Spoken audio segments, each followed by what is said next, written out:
Have you ever wondered where America's sports car, the Corvette, came from? Yeah, right here, Flint, Michigan. Welcome, I'm Tara McNamara with American Dream TV, and we're at the 20th anniversary of the Back to the Brick celebration, where we're gonna take a look at the Corvette reunion and how Vehicle City got its name. We're gonna visit Factory One, where they started GM. J. Dallas Dort and Billy Durant took a loan out for the Flint Motor Car Company in 1886 for $10,000, and within 10 years, they were millionaires. Come on, we got a lot to look at.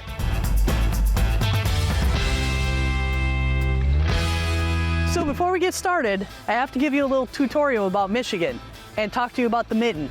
This is the mitten. This is Michigan. And right here, this is the Upper Peninsula. So if you're from Michigan, you understand when somebody says, "Where's Flint, Michigan?" You tell them, it's right there.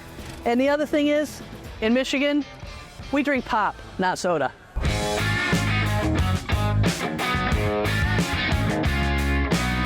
Flint, Michigan was founded in 1819 as a trading post along the Flint River, which the timber supplies made it a perfect place for these two guys, Billy Durant and J. Dallas Dort, to start their Durant-Dort Carriage Company in 1886. And then by 1900, they were producing over 100,000 horse-drawn carriages, which gave it the nickname, the Vehicle City.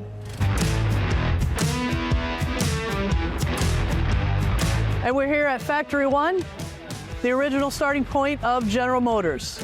Let's go take a look. So in 1903, a company called the Flint Wagon Works decided they wanted to go into the automotive business. And so they spent $10,000 to buy the Buick Motor Company from Detroit, bring it up here to Flint, but they needed the master salesman, Billy Durant. That's what he was known as. But the problem was, Billy Durant, like most carriage makers, didn't like automobiles. But once he got a chance to take a drive in the Buick, he decided, you know what, this is the one I want. So one of Billy Durant's sales secrets was to look for what he called a self-seller, a product so attractive that it would sell itself. And when he looked at the Buick and took it for a ride, he thought, this is it, this is the one. But the problem was, by 1904, they'd only sold about 37 Buicks. So Billy decided to take one of these Buicks to the New York Car Show in 1905. And guess what? The super salesman sold 1,108 Buicks at that show.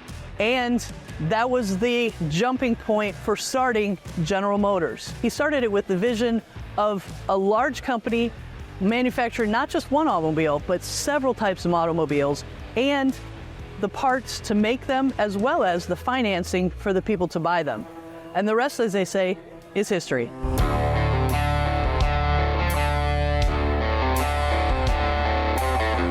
Here's a little known fact. Billy Durant of GM tried to buy Ford in 1909, but his bankers turned down his $8 million request for a loan to take control. So 2 years later, Durant pointed out that Ford was worth $35 million, and his bankers were kicking themselves. Durant pointed out that was okay because he never would have built Ford Motor Company as well as Henry Ford did.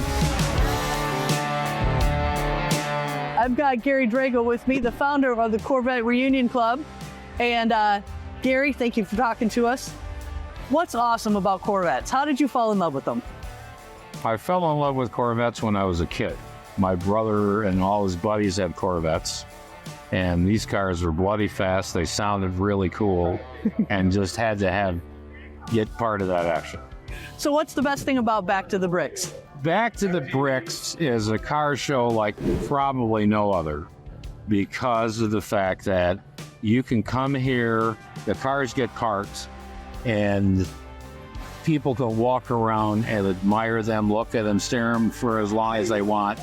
There's no rush, there's no hassle, and we're having this in downtown Flint, and because this is our town, and the Corvette, Flint is his birthplace. Yeah, they absolutely originally started here, and that's how we coined the name Corvette Reunion. We're bringing them all back home. Thank you for coming with us today on our journey around Vehicle City, Flint, Michigan, where big dreams have small beginnings. I'm Tara McNamara, American Dream TV, and remember, there are no speed limits on the road to success. I'll see you next time.